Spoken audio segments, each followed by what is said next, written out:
पहला एमसीक्यूज है 5वें चैप्टर का, a collection of well defined object is called. तो ये सेट की डेफिनेशन है डेफिनेटली। तो collection of well defined objects को सेट ही कहते हैं। तो इसका ऑप्शन सी जो है वो बिल्कुल ठीक है। दूसरा एमसीक्यूज है जी, a set Q is equal to A बटा बी वेयर एज।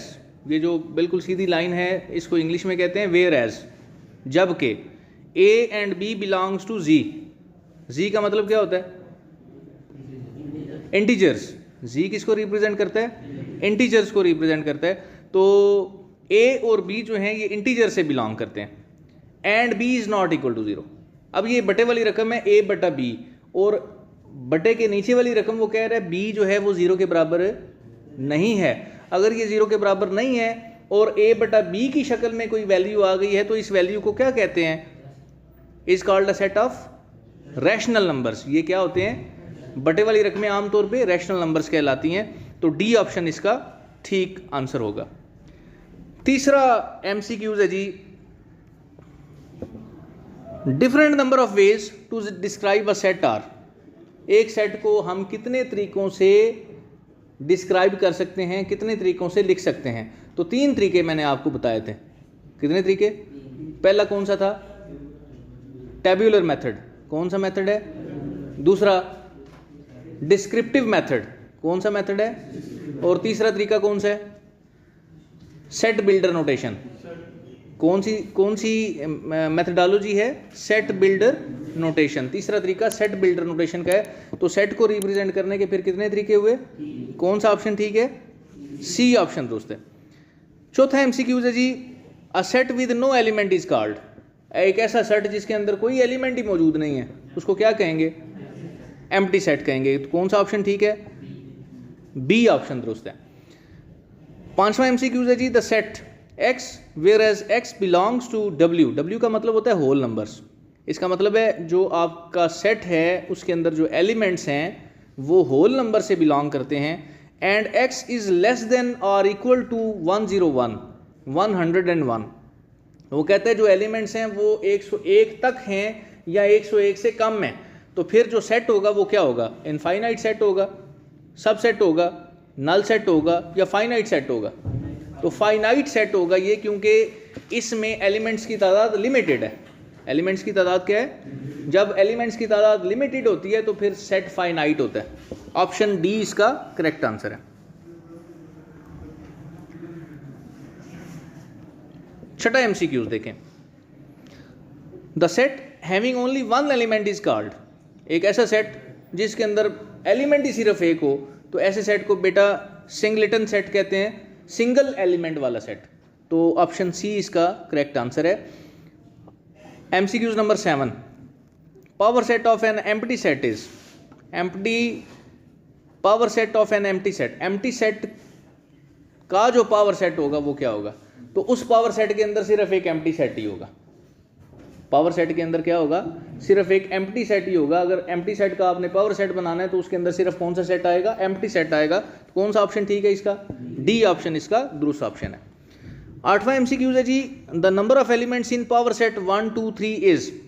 अगर आपके पास एक सेट है जिसके अंदर एलिमेंट्स 1 2 और 3 हैं, आप उसका पावर सेट लिखना चाहते हैं। क्या लिखना चाहते हैं?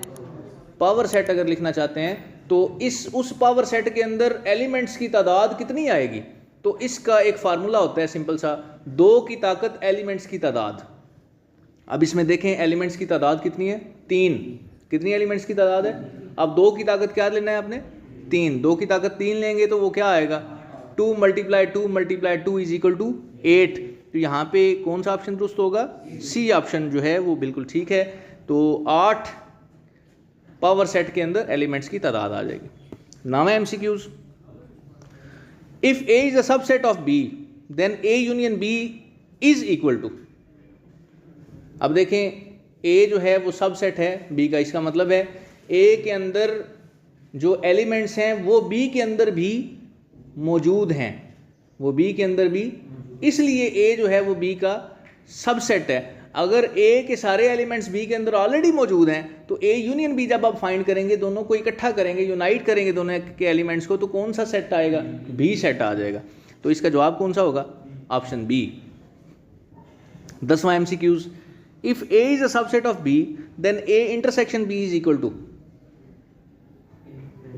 देखें वो कहते हैं A is a subset of B, जो एलिमेंट्स A के अंदर हैं वो ऑलरेडी B के अंदर मौजूद हैं, लेकिन जो एलिमेंट्स B के अंदर मौजूद हैं वो ज़रूरी नहीं है A के अंदर भी मौजूद हों। इसका मतलब है B के अंदर एलिमेंट्स ज़्यादा होंगे, A के अंदर जो एलिमेंट्स हैं वो कम या बराबर होंगे। तो फिर जब आप इन दोनों का इंटरसेक्शन लेंगे तो जो मैचिंग एलिमेंट्स हैं सिर्फ वो आएंगे। तो कौन सा इसका आंसर बनेगा? A सेट आएगा, क्योंकि A के अंदर कम एलिमेंट्स हैं और उनको आपने B के साथ मैच करना है, इंटरसेक्शन उनका लेना है, तो आपके पास सेट जो है वो A आ जाएगा, यानी ऑप्शन A इसका दुरुस्त होगा। 11वां MCQs देखें, if A is a subset of B, फिर वही बात है कि A जो है उसके अंदर एलिमेंट्स B के या तो बराबर हैं या B से कम हैं, B जैसे एलिमेंट्स हैं या B से कम हैं, इसलिए A जो है वो B का सबसेट है। तो A माइनस B जो है वो आपने फाइंड करना है। अब A माइनस B कैसे फाइंड करते हैं? जो एलिमेंट्स A में हों और B में ना हों, तो क्या आएगा? खाली सेट आ जाएगा, क्योंकि A के अंदर वही सारे एलिमेंट्स होंगे जो ऑलरेडी B के अंदर मौजूद हैं। तो ऐसा कोई एलिमेंट A में मौजूद नहीं होगा जो B में ना हो, जो A में हो और B में ना हो, इसलिए इस क्वेश्चन का जो आंसर है वो क्या आएगा? एम्प्टी सेट आएगा। यानी ऑप्शन कौन सा ठीक होगा? सी ऑप्शन ठीक होगा। 12वां MCQs है जी, A union B union C is equal to.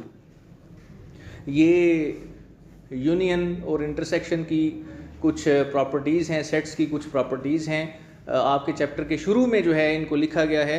तो ये जो प्रॉपर्टी है ये एसोसिएटिव प्रॉपर्टी ऑफ यूनियन है। कौन सी प्रॉपर्टी है? Associative property of union. और इसको आप रिप्रेजेंट कर सकते हैं A union B union C को किसके बराबर? इसको आप लिख सकते हैं A union B union C, A union B union C। तो ये C ऑप्शन जो है इसका दुरुस्त होगा। 13वां MCQs, A union B intersection C is equal to. अब ये भी एक सेट्स की प्रॉपर्टीज़ जो हैं, यूनियन इंटरसेक्शन की जो प्रॉपर्टीज़ हैं उनके अंदर से एक प्रॉपर्टी ली गई है। A union B intersection C किसके बराबर होता है? ये बेटा distributive property of union over intersection है। Distributive property of union over intersection, ये बराबर किसकी होगी? ये बेटा बराबर होगी A union B intersection A union C, A union B intersection A union C। कौन सा ऑप्शन ठीक है? A ऑप्शन जो है इसका दुरुस्त ऑप्शन है। 14वां MCQ से, if A and B are disjoint sets. Disjoint sets कौन से होते हैं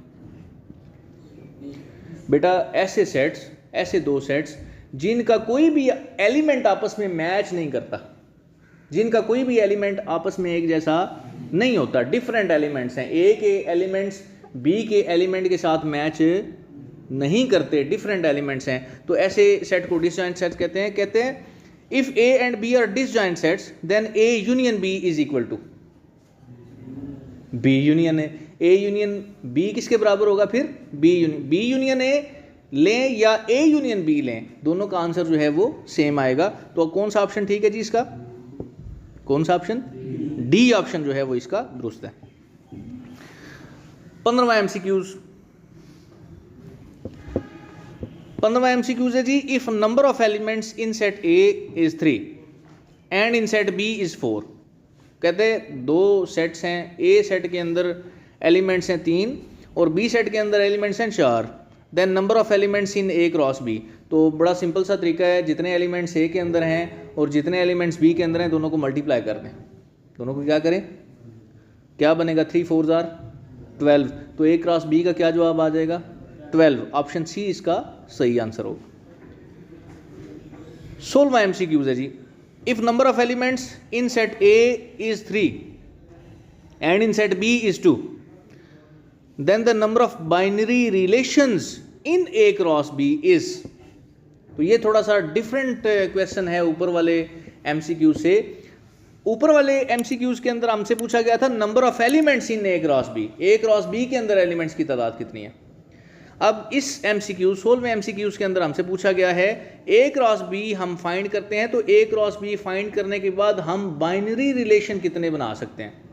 तो बाइनरी रिलेशन की तादाद जो है वो मालूम करने के लिए A और B के एलिमेंट्स की तादाद को पहले मल्टीप्लाई करें। A के अंदर 3 एलिमेंट्स हैं, B के अंदर 2 एलिमेंट्स हैं, दोनों को मल्टीप्लाई करें, कितना हो गया 3 2 6। अब 2 की ताकत 6 आप लेंगे तो बाइनरी रिलेशन की तादाद आएगी।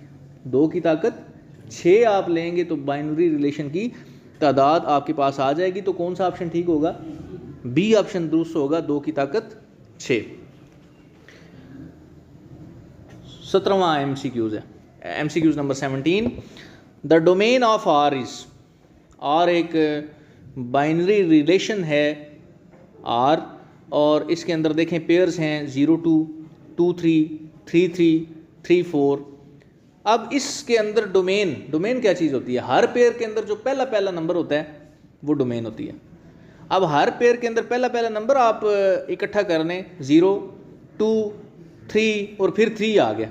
अब 3 3 रिपीट हो रहा है, तो आप डोमेन के अंदर इसको एक ही दफ़ा रिप्रेजेंट करेंगे, तो इसका मतलब है आपकी डोमेन क्या बनेगी 0 2 और 3। कौन सा ऑप्शन ठीक होगा, बी ऑप्शन इसका दुरुस्त ऑप्शन है। अगले MCQs नंबर 18 की तरफ देखें। द रेंज, क्या पूछा है जी, द रेंज ऑफ R, एक बाइनरी रिलेशन है R, उसके अंदर पेयर्स हैं 1 3 2 2 3 1 और 4 4। इसकी रेंज आपने बतानी है। तो रेंज क्या होती है, हर पेयर का दूसरा नंबर, हर पेयर का दूसरा नंबर जो है वो क्या होगा, रेंज होगा। क्या कहलाएगा, रेंज। तो रेंज आप देखें 3 2 1 4, हाँ जी, कोई रिपीट तो नहीं हुआ, तो इसको तरतीब से लिख लें 1 2 3 4 बन जाएगा। कौन सा ऑप्शन ठीक है, सी ऑप्शन जो है वो इसका दुरुस्त ऑप्शन है।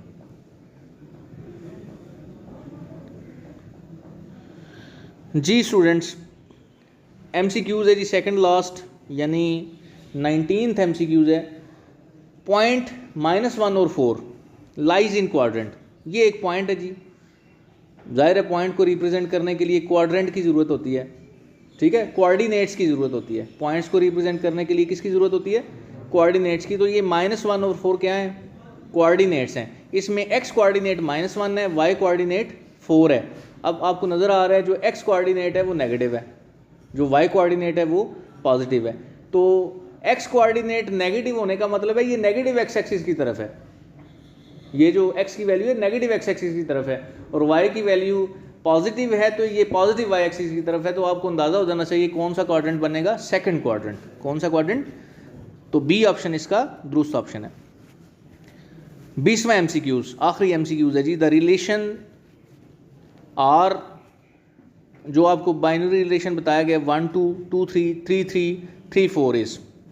अब ये ऑन टू फंक्शन है, इन टू फंक्शन है, नॉट अ फंक्शन और 1 to 1 फंक्शन। अब ये मुझे तो फंक्शन ही नहीं लग रहा, क्योंकि इसमें आपकी जो रेंज है दरमियान वाले 2 पेयर्स देखें 3 3 रिपीट हो रहा है, तो इसलिए ये फंक्शन ही नहीं है। पहले फंक्शन होगा तो फिर फंक्शन की कोई टाइप जो है वो आपको मिलेगी। तो चूंकि ये फंक्शन ही नहीं है तो इसका कौन सा ऑप्शन ठीक है, C option, not a function. तो इसके साथ ही हमारे चैप्टर नंबर 5 क्लास 10th के MCQs कंप्लीट हुए। तो मेरा ख्याल है आपको इनकी समझ भी आ गई होगी।